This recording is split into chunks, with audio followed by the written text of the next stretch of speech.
Good morning.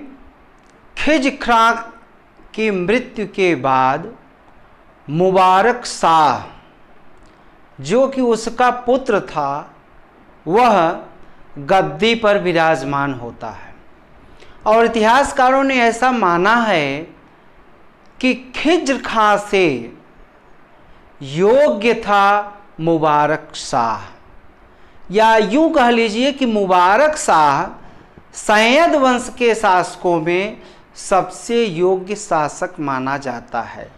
वैसे तो इसका नाम मुबारक खां था, लेकिन जब यह गद्दी पर आसीन होता है तो इसने शाह की उपाधि धारण की थी। इसने शाह की उपाधि धारण की थी, सबसे योग्य था और इसने अपने नाम का खुतबा पढ़वाया। खुतबा वही पढ़वा सकता है जो स्वतंत्र रूप से राज्य कर रहा हो, और मुबारक शाह ने स्वतंत्र रूप से सत्ता स्थापना की। जिस तरीके खिज्र खां जो है वह तैमूर लंग का प्रतिनिधि के रूप में शासन कर रहा था, इसने किसी भी विदेशी सत्ता के हस्तक्षेप को अस्वीकार कर दिया था। और ये जो सैयद वंश का इतिहास है इसको याहिया बिन अहमद सरहिंदी ने अपनी पुस्तक तारीख ए मुबारक शाही में बहुत विधिवत ढंग से लिखा है। वैसे तो अब जो है बहुत सारे ग्रंथ आपको मिल जाएंगे, लेकिन मूल जो इसका है सैयद वंश के इतिहास का, तो उसको किसने लिखा था? सर अहमद सरहिंदी,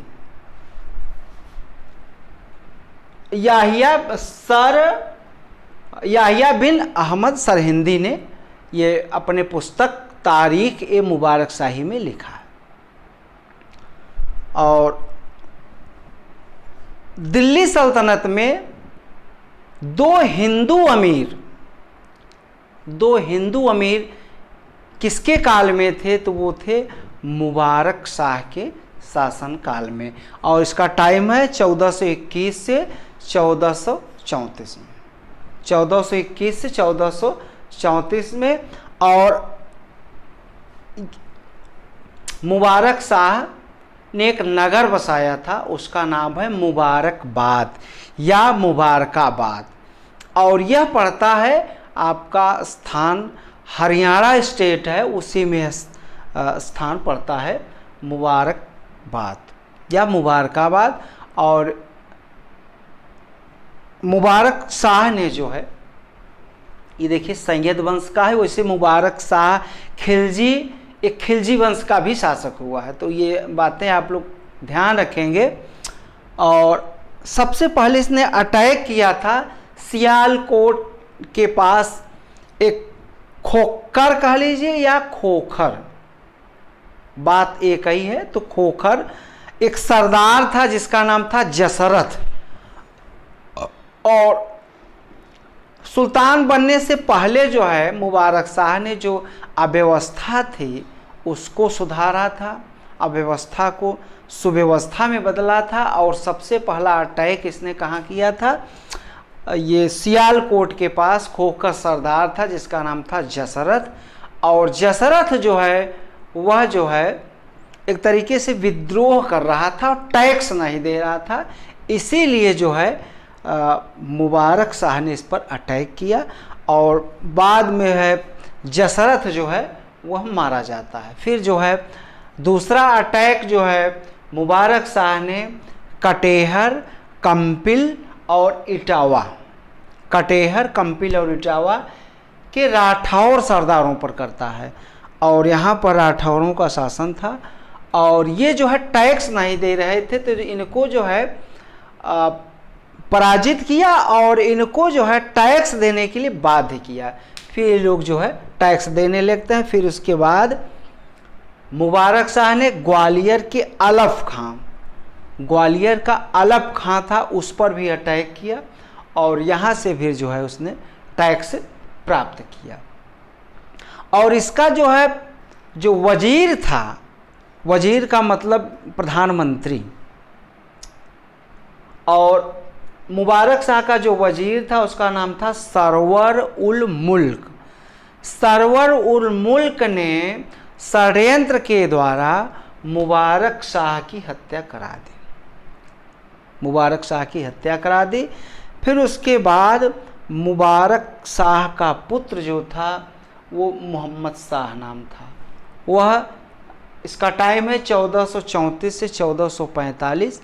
यहाँ पर जो है ये गद्दी पर बैठता है, और ये गद्दी पर बैठता है तो इसकी उपाधि थी खान ए जहां। इसकी उपाधि के क्या नाम है? खान ए जहां। बाद में इसको जो है कमाल उल मुल्क, कमाल उल मुल्क ने जो है षड्यंत्र के द्वारा इसको भी मरवा डाला था, षड्यंत्र के द्वारा इसको भी मरवा डाला था।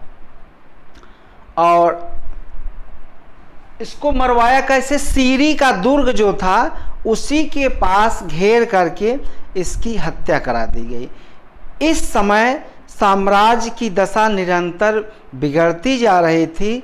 1445 ईस्वी में मोहम्मद शाह की मृत्यु हो गई और एक शासक और बचता है, उसका नाम है अलाउद्दीन आलम शाह।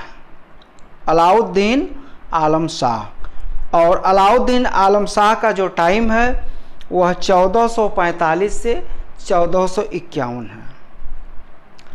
मोहम्मद शाह की मृत्यु के पश्चात अमीरों ने अलाउद्दीन आलम शाह को राज सिंहासन पर बैठाया।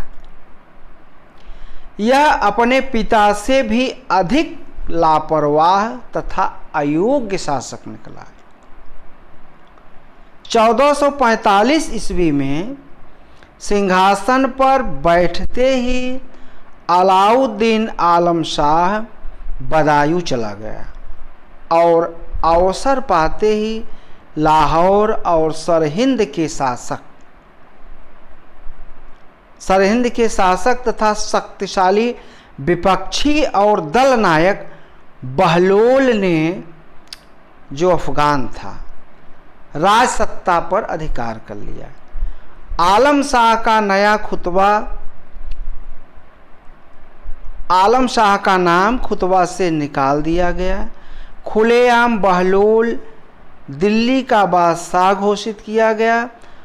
आलम शाह बदायूं में रहने लगा और वहीं 1478 ईस्वी में उसका देहांत हो गया।